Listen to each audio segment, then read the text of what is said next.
Hey guys, today I'd like to talk to you about the pen tool in Illustrator. It's also called the Bezier tool, B-E-Z-I-E-R, Bezier. I spent quite a long time on this tool, probably enough until I'd be pretty sick of it by the time we're done. I do that for a couple of reasons. One, because this particular algorithm for making lines is found throughout computer graphics. It's ubiquitous. It's found in every program, even by not Adobe companies. They all use the same way of making lines. It may look a little different, the tool may look a little different, but it's the same thing. So it's everywhere. And combined with that, it's very counterintuitive to learn. You have to learn it. You can't, it's one of those things you just can't fumble through and it'll work out.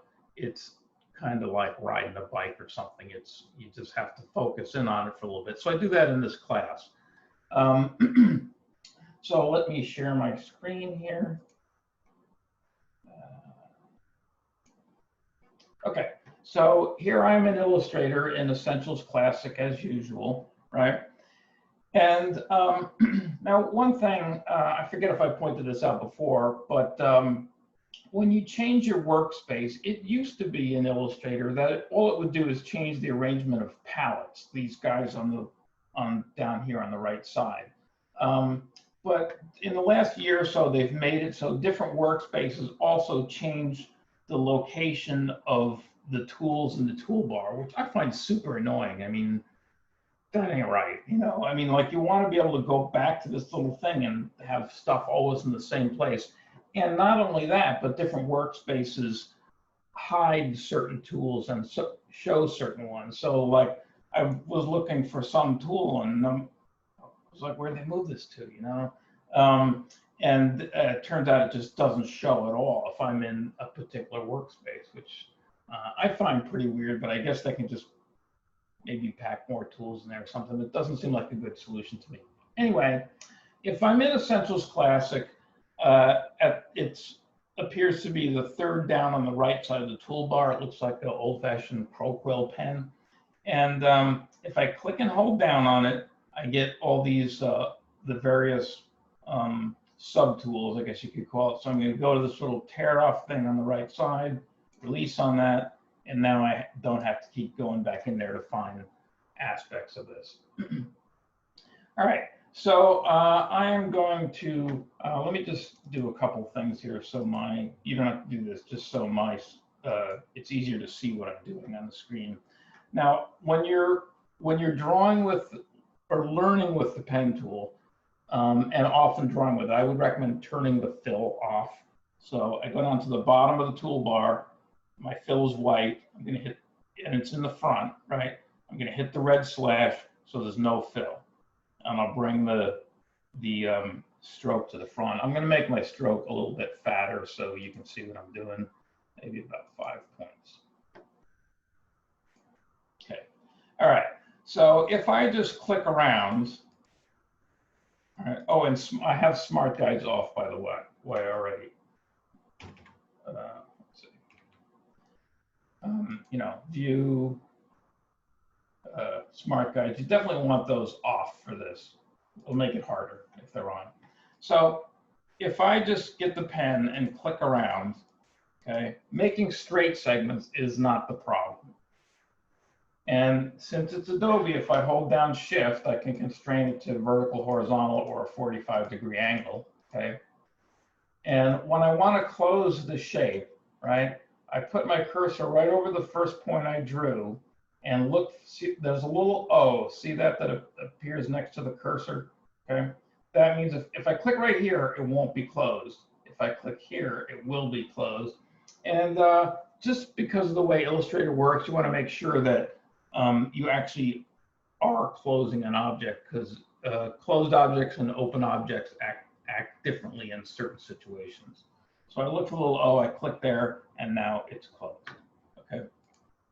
So anyway, that's straight segments. Now, if I want to do a curved segment, I click and I drag like that, okay? So just go ahead and click and drag and just draw some spaghetti on the screen just to see what it feels like. Okay, all right. So if I just get the pen and click around, okay, making straight segments is not the problem. And since it's Adobe, if I hold down Shift, I can constrain it to vertical, horizontal, or a 45-degree angle, okay? That means if I click right here, it won't be closed. If I click here, it will be closed. And when I want to close the shape, right, I put my cursor right over the first point I drew, and look, see, there's a little O, see that appears next to the cursor, okay? That means if I click right here, it won't be closed. If I click here, it will be closed. And when you're drawing, if you want to just delete this line, like when I'm still in the act of drawing, I hit delete on the keyboard once and it deletes the last segment I drew, and I hit delete again, it deletes the whole thing. Okay. If I'm drawing along and I want to stop drawing, okay, I want to get out of this line, you just hit escape, okay? And now we're still in the pen tool, but all right. So let me get rid of this junk. So and it's even not so hard to draw curves just if you're making spaghetti. It's where trying to make controlled lines is the hard part. So like, and here's the thing most people do wrong with this. So watch this. I'm going to click. So I put a point down, a vertex, right? And then I'm going to click and drag again. So let's just look at this thing for a minute. There's two vertices, right? And the piece of a line or a spline between two vertices is called a segment, okay? And this segment is described by the location of these two vertices and the length and direction of this tangent, which is this seesaw-looking thing that comes off the off of that vertex. Okay, when you drag on a vertex, it's a curved point, and it has this two locked together tangents, okay, or handles, or seesaw thingies, whatever descriptive term you want. I think the technical term is the tangent. Anyway, so that's what's making up that line. This tangent that's sticking out here describes the curve I haven't drawn yet. Okay, which is why this is a little confusing, because when you pull out a tangent, you always have to think like a half a step ahead. And when I move my cursor around, I can see that it's going to make a curve. You can see what it's going to look like, right? And if I click here, okay. So let me just back up one. Now, the mistake people make a lot here is they, for some reason, think this thing down here is the end of the line. It's not, okay? And so I always see people clicking like this, and they make all these kind of like J-shaped lines. But putting your pen and clicking and dragging on this thing here doesn't do anything. Okay, the pen goes where you intend the line to go, here, here, wherever, but not on there. In fact, when you're learning with a pen tool, try to not ever click where there already is something. It almost always is a mistake, okay, or make something happen that you didn't want to happen. Okay? So I always try to click, like, if I'm just drawing along, don't like go and click here, because it's going to suddenly think that's a shortcut to the add points tool, and it's going to drop this and put a point in there, and don't click here because it doesn't do anything, and don't click there because that does something else. So anyway, so now I can click and drag and kind of like look at it and sort of know what I'm doing. So a longer tangent makes a bigger curve, and a shorter tangent makes a shorter curve, okay? So I can do something that's almost not curvy, okay? Or really curvy. And then I can just go back to straight segments by just clicking if I want, right?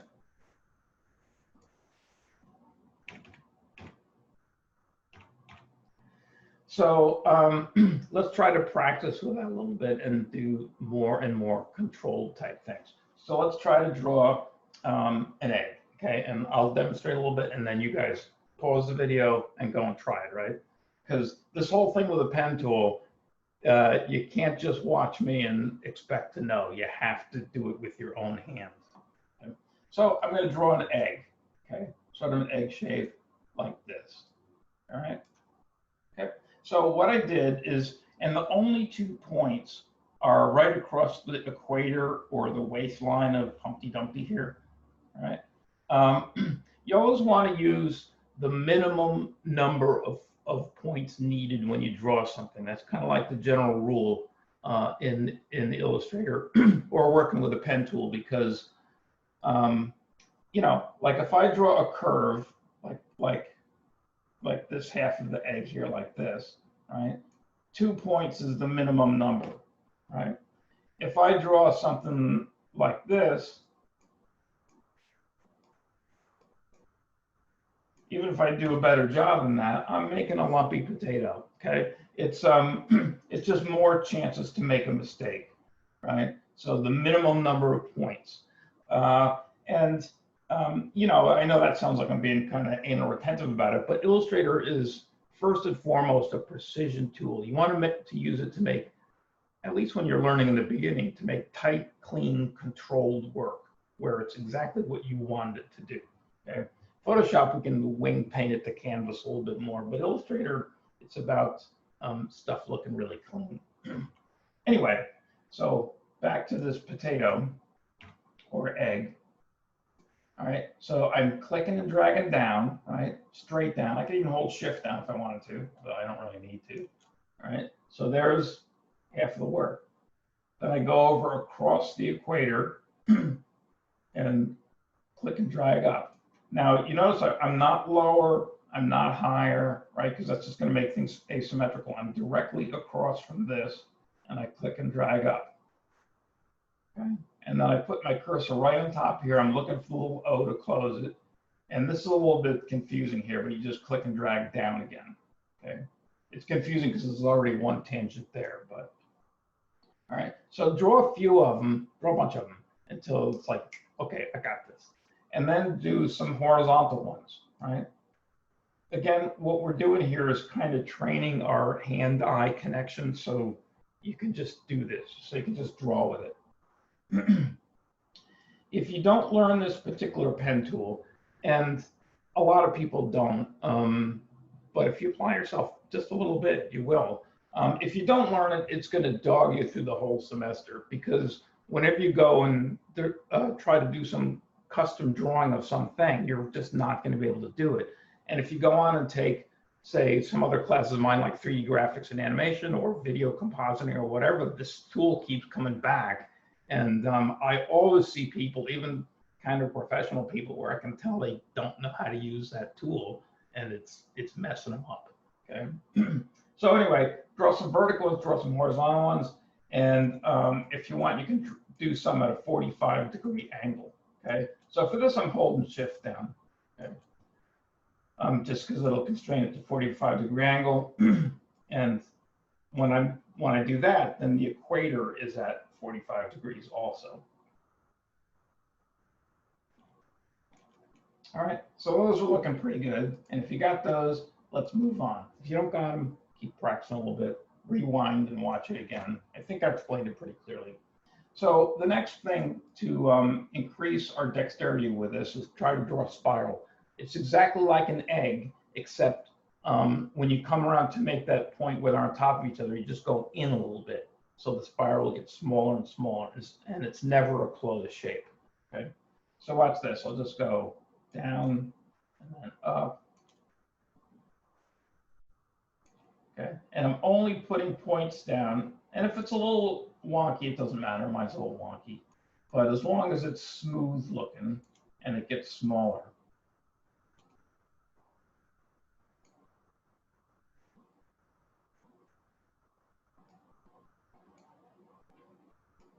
I'm just keeping shift down now, and it helps a little bit.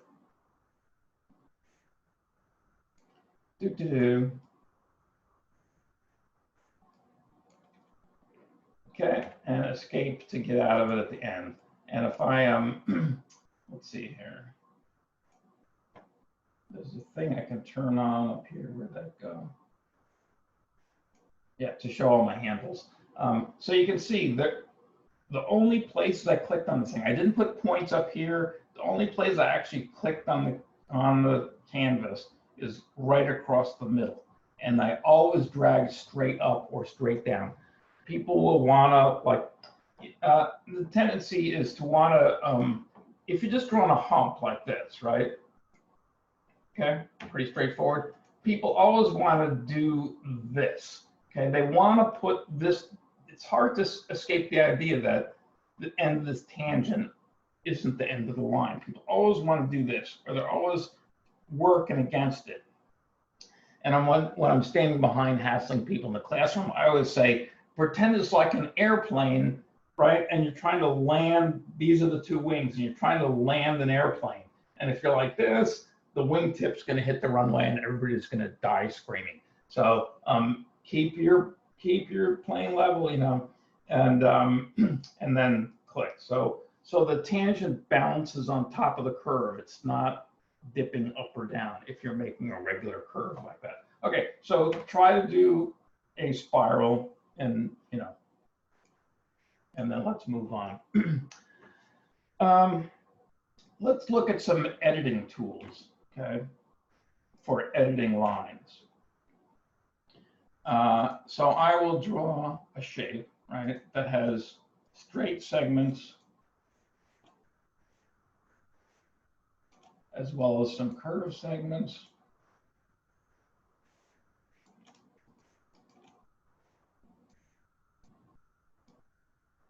Okay, just have something to play with. Now, the number one editing tool is the direct selection tool. It should be the top right on the toolbar. The regular selection tool, right, we use that for just moving whole objects around. We already looked at that. The direct selection tool, okay, is for moving vertices. Now, one thing before I go on is when you switch between the tools, this is something I tend to forget to mention because it's just kind of instinctive. Just click on the background to drop your selection, right? Because if I'm in the regular selection tool, all my vertices are selected now. And then if I go to the direct selection tool and try to just pull on it, everything's going to move. So I click on it to drop that selection, and now, okay. So the direct selection tool is for editing the shapes of lines, the outlines of objects. Okay? You can also use it for selecting into a group, but that's sort of a different application. Okay, so the vertex, if it's solid, it's filled. You know, yours is probably blue. I just made it black, so maybe it will show a little bit better. Okay, and if it's white or hollow, it's not selected, and if it's black or filled, it is selected. Okay, there's also this other thing next to it here, which that's an Illustrator specific feature. It's not really part of the Bezier tool, the universal Bezier algorithm. It's a nice feature. I mean, I use it all the time, but if I just pull on it, it rounds the corner, okay? And it turns it into two curve points, which you used to have to do by hand in Illustrator. And it's a nice feature. I'm glad they added it, but it's not necessarily what we're talking about, okay? But it does that. So we use the direct selection tool for selecting and moving points. Okay, and I can select and move multiple points, and it's the same way you select. Selecting multiple vertices is the same as selecting multiple objects, meaning either use the Shift key or marquee, right? So marquee means I just drag a box with a direct selection tool, right? And then they're all select, or this bunch of them are selected. So I just click and hold down on any one of them, and I can move this little piece around, right? Okay. Or I can select multiple vertices by holding Shift down. Here I'm doing it the same way. This is much more annoying to do than marquee selecting with vertices because they're little and you gotta click on the little tiny things, right? But sometimes you can't marquee because there's other artwork in the way you'll be selecting by accident. Illustrator is a little bit weird in that respect. Other programs, if you're editing the vertices on a particular object, it won't accidentally select vertices on other objects, but Illustrator will. Okay, so anyway, so we can use it for selecting multiple objects. We can use it for clicking right on a segment and moving it. That's just as though I clicked on the vertex, both vertices on either end, moved them around. I can move a segment. You can also, so I'm moving a straight segment here, right? You can also move a curved segment. Don't do it. Okay, it produces very uncontrolled, wacky editing. It creates tangents where there aren't any. Okay, so like if I just pull on this segment with a direct selection tool, it just kind of edits in an uncontrolled fashion. And in this particular case, it didn't pull out new handles, but it can. Might not be able to think of a way. Oh, there it is. See, I just pulled out a handle there where there wasn't one. So, you know, you can nudge something a little bit this way, but I would always edit the curve by pulling on the tangent, not the curve segment itself. It's kind of up to you, but it's what I would recommend. So the direct selection tool is for moving stuff around, right? Now here's one thing it does. It's not a bug, it's a feature, but as a beginner, you're going to find this annoying, right? If I put a fill, right, I bring my fill to the front and click on a swatch. If I put a fill on this object, I'm in the direct selection tool that edits vertices, but if I click on the fill, it selects all of them. It acts like the regular selection tool. And that's just like a shortcut for people so they don't have to keep switching tools all the time. They kind of know what they're doing. But when you're new to the tool, that will be annoying. Okay, so what I would recommend doing is just when you're drawing, just make sure the fill's turned off, and then that can't happen, right? Okay, so that's the direct selection tool. I think we got that covered. The anchor point tool. If I go up here inside my pen, right, where I pulled out this little menu, it's the anchor point tool. It looks like a rotated less than symbol. And it's the name of this has changed multiple times. It's been the anchor point tool, and then it was the convert anchor point tool, and it was something else, and then it was the anchor point tool again, but that's what it is now. I kind of like the name convert anchor point tool. Well, it was a little bit long, but it kind of described what it does.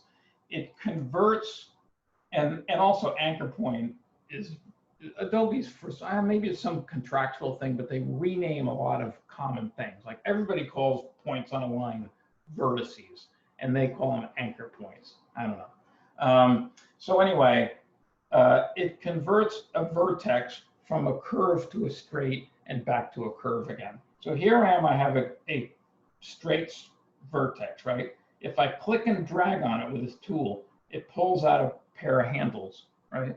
And they can either be a loop or a hump, depending on which way I go. Okay. If you have a curve point, like I do now, and you want to make it a corner point, you just click on that, and it throws away the handles. Okay. Now, so that's, people always forget that when they have, a lot of times you're drawn along and you intend to make a corner, and you're like, oops, accidentally dragged on a little bit. They'll go get their direct selection tool and try to shove these handles back in as short as possible. Or sometimes people even, let me see if I can do this, make a loop that's flat. It doesn't work very good in this case. It's like really, people do some crazy things just because they forgot how to get rid of the handles if you don't want them. It's the anchor point tool. Just click to get rid of those handles, okay? Click and drag to pull out a fresh pair, all right? It does a third thing, okay? Because there's a third kind of vertex. All the ones we've been looking at so far are corner, curve, but you can have a vertex that's a curve and a corner. So if I just, excuse me, if I just click and drag on one of these tangents, it won't drag the other one, okay? So see, it just moves one. So all the time so far, the seesaw's always been locked together. But if you want to break the seesaw, you just pull on a tangent with the anchor point tool, okay? And if you want to unbreak it, just pull out a fresh pair, okay? Now, if you're just moving tangents around, don't do it with the anchor point tool, because it always breaks the seesaw. And if you just wanted to just make this a little bit longer or something, it may not be very evident, but actually there's a little dink there now, right? So remember, if you just moving stuff, it's the direct selection tool, okay? Because that doesn't convert the point. Okay, so that's the anchor point tool. You don't really need it that much, but don't forget it's there, because basically it's for the main purpose for it is getting rid of handles that you don't want. All right. The pen with the plus and the pen with the minus, okay? The pen with the plus just adds points. It doesn't change the geometry of the line. It just adds points along it, okay? So, if I wanted to put a little noogie there for some reason, I can just put a point down and then I can move it, all right? you don't want to add points for no reason, but I needed more detail here, right? So I put some extra points in. Okay. Oh, by the way, you may have noticed that when I just selected that vertex, I made a little marquee. I usually do that even if I only want to select one vertex, because when you're kind of working fast, these little things are little dinky, wee tiny dots, right? And if you gotta like get in there and like look at that little thing and click on it, it's easier just to like to make a little marquee and just hit the one you want. See, boom, I got this one, this one, this, oops, this one. So you can select stuff fast with the marquee. Okay, so I just kind of usually do that. So that's the pen with a plus. The pen with the minus pretty much always changes the geometry of the line. If the line will look different if you click on that. Hello. All right. If you miss a little bit, it'll give you this kind of bitchy error message. You must click on a compound or non-compound path or line or something or other like that. It's just telling you you missed the line because it's got to be kind of like right on there to get rid of that point. I'm not getting that because I hit the don't show again thing, you know, once, and it doesn't ever show it again if you do that, which is preferable. Okay. Pen with a plus, pen with a minus. You can also align anchor points. Okay, let's look at that. So let's say I have this shape here I'm drawing.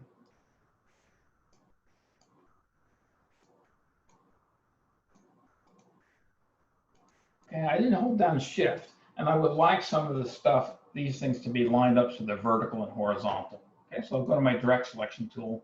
Now, it used to be back in the day, if so I'm selecting these two vertices, okay, down the right side here. Are they straight or not? I think they're not, definitely not straight now, okay? So I select those two. I want to make it vertical. It used to be you had to go object, path, okay, and average, all right? And there's actually some, in this object path area, there's some really cool tools in here that we'll maybe go over later on. Just some, they're kind of tucked away, but there's some interesting things in here. Average, and we get average it on a vertical or horizontal axis. So I guess I want this on a vertical axis. Yeah, and it worked. So I could do that, and then I would have to go object, path, average. And I always thought this was sort of annoying, like, whoops, I guess I did the wrong one there. Oh, anyway, but I always thought that was sort of annoying because, like, why can't you just use the align palette, right? But now you can, okay? It's a whole new era. So I'm going to go to Window, Align to get my align palette out, okay? It may be like mine, I have a shortcut to the align buttons up here if I have things selected that could be aligned. But let's get the align palette out just because you're probably where you're used to looking at stuff. And I'm going to go to the align palette menu and says show options. I want to hide options. Okay, that was weird, but yours probably comes up like this, but we don't need that bottom distribute spacing thing. So it doesn't matter if it's hidden or not. It just makes the interface a little cleaner. All right, so we're going to try aligning these points. So first of all, when you're looking at all these buttons here, we're not distributing, right? Distribute means to evenly space. So you can just ignore the bottom row. So it's only the top row, okay? So if I want to align, if I want to make these two vertices horizontal, right? It's not going to be left, middle, or right? It's going to be top, middle, or bottom, align up and down. So they are on a horizontal row. And I can use any one of these. If I use top, the bottom one will come to the height of the top one. If I go to middle, they'll both meet at a middle point. And if I go to bottom, the upper one will move down to the lower one's height. Okay, so I can select these two, and I can say left, and I can select these two here, and say bottom, and straighten the thing out. And yeah, so this is much easier than doing object path average, I think. So the align palette. Let's practice with that a little bit, just because it's good to practice with the align tool. And And yeah. So let's draw the letter H. No, let's do this shape. Okay. No shift, right? I'm just, because actually it won't really do the whole thing we want here. Okay, so make sure you don't drag on any of these points. Okay, because if you make a curve, it won't work. And if you put extra points down, it won't work. It's just so it ends, on the top on either side. So just like this. Okay. So now watch this. I'm going to make this thing all even and evenly spaced. So the vertices are evenly spaced across the top and bottom. And I will use distribute for that. So step one is to align things around the outside. Okay. So I'm in my direct selection tool. Okay. I'm going to select all the top vertices. Okay. And I'm going to align to the top. Okay. I could also align to the bottom. It would do almost the same thing. Okay. We'll just go to the lower of those similar vertices, but I'll just do it the same way as the side I'm on. So I selected 2 points on the right side. These two guys align to the right. I select them all on the bottom and align to the bottom. I select the left two most and align to the left. Okay, so the outside of the whole thing is looking good. Now, what I want to do now is evenly space the vertices on the top and then on the bottom, and that will make all these lines vertical. Okay, so I select all the ones on the top, and now I got to distribute down. All right, so it's going to be horizontal, which is one of these three over on the right side. If you can see my cursor there. And it doesn't matter which one you click, because these distribute buttons are for the distribute objects by their left side, their middle, and their right side. And vertices are not really two-dimensional objects. They're just points. They don't have a left or right side. So it doesn't matter which one I choose. I usually hit the middle one because it just seems more middle. And then I select all vertices down the bottom, right? And then I squared that thing up. So do that, okay?